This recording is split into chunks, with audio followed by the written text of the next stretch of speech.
In the words of Yesom Wike, if he didn't day, he didn't day. He never. Why I disagree with that first message you read is the fact that, do you know that the FCDA had sent security personnel to go harass the engineer working on the site before? It was in reaction to that the army now sent people there. So that analogy was wrong. The FCDA at first used force. And it's in reaction to that, they brought another level of force. So you can say, oh, violation of laws and everything. But it is in reaction to that. So both of them on that score, they are wrong. The second score that is wrong, please, with due respect, how many court orders has Wike himself respected of people that he goes ahead, that they have a court paper, and they have an initial agreement, he will turn their pack around and take it? Didn't we talk about the story of those two young girls here? Didn't I challenge the senior advocate of Nigeria, Mr. Falono, about it? How many has he respected? See, let's not deceive ourselves.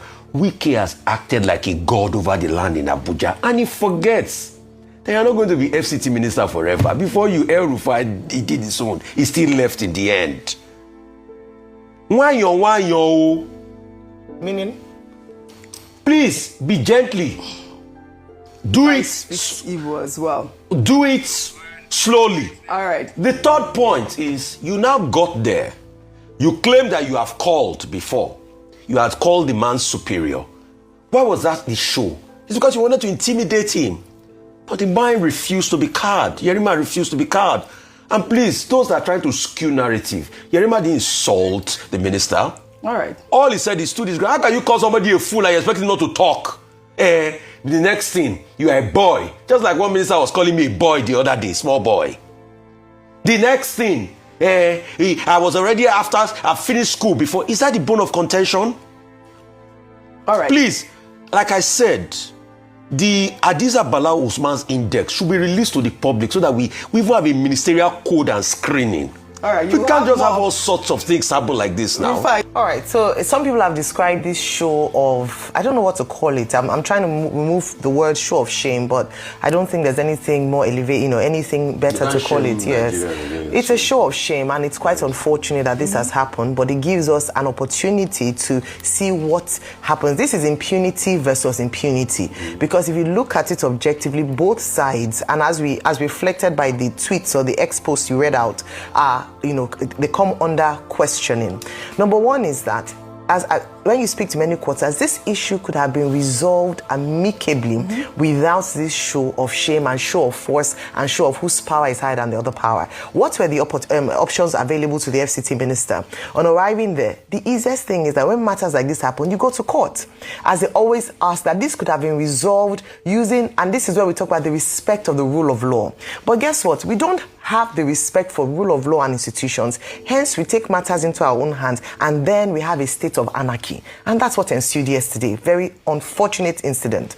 A state of anarchy where Nigerians then resort to taking matters into their own hands. So what does this mean? Does it mean that the response to FCT Minister Wike's going around revoking land is to get military on your land so that he will not be able to enter? That's a state of anarchy, whereby people take matters into their own law and they don't respect the rule of law. And so in the same vein as well, the military former CNS could have gone to court to challenge the revocation of the land by Mr. Wike, instead of sending his boys to the to ground to resist any kind of... But that's what I'm saying. No, but that's what I'm saying. It is the strength of our institutions, and that's why we keep talking about strengthening our institution. I say this because if anything had happened, Wike would have unnecessarily wasted the lives of those servicemen, because he had said that everybody here would die if I wanted to show myself. No, would have died. I don't think he said. He said that if they would have been a shootout if he wanted to assert his authority. So what I'm saying, no, I watched the video. He said, I watched the video. He said, what you are doing here, people would have died. Yeah, well, so what he meant was that if he had allowed the altercation between his security aides and the military, which is what but that's what I'm saying, that this young men who are supposed to be saving lives and properties of Nigeria would have died for a useless cause because people's egos were God. That's what I'm saying, that if we don't respect institutions and the rule of law, this is what happens with big manism in Nigeria. And so that's why I'm saying that on both sides, we have the courts for a reason. We have due process for a reason. Can we follow due process? Yes. For too long, people take matters into their own hands, and we have powerful people just flouting the laws for no reason. I applaud the commission, the uniformed officer. Yeah. According to a military man, no commissioned officer would take that insult to his person lying low. And so he spoke with dignity, he spoke with respect, and he stood his ground based on orders. We're yet to quickly on Nyesom Wike. I know I said just one sentence. My one sentence is that what struck me and what hurt me, OG, is that we are seeing optics of civilian versus military in 2025, when we've just come from threats or reports or rumors, whatever you want to call it, of a military coup. The soldiers should be on the war front because we're currently in a national security crisis. Very well So said. for me, it's unfortunate. Yes, a response to a mistake can also be a mistake. Yeah. Nobody was right in that scenario. However, the optics of seeing soldiers confronting, public officials, it's not a good look while we're trying to tell the world that we're committed to the fight against insurgency. Yeah, I agree. The former Chief of Army Staff, Toko Buratai, has condemned Wike's confrontation with the soldier, describing it as a threat to national security that demands an immediate apology.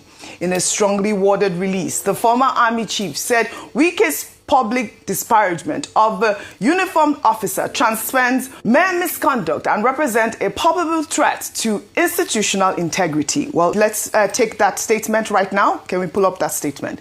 It says, a minister's verbal assault on a military officer in uniform is an act of profound indiscipline that strikes at the core of our nation's command and control structure.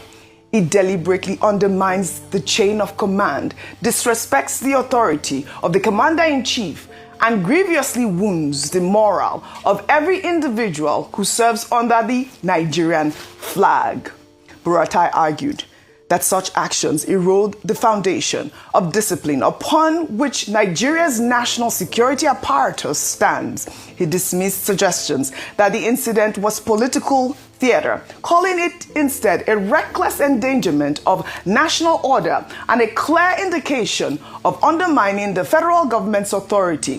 The former army chief demanded that Wike immediately issue an apology to President Bola Ahmed Tinubu as commander-in-chief of the armed forces and to the officer whose honor was violated. He insisted that the nation's security must come first and called for decisive action rather than politics of military bashing.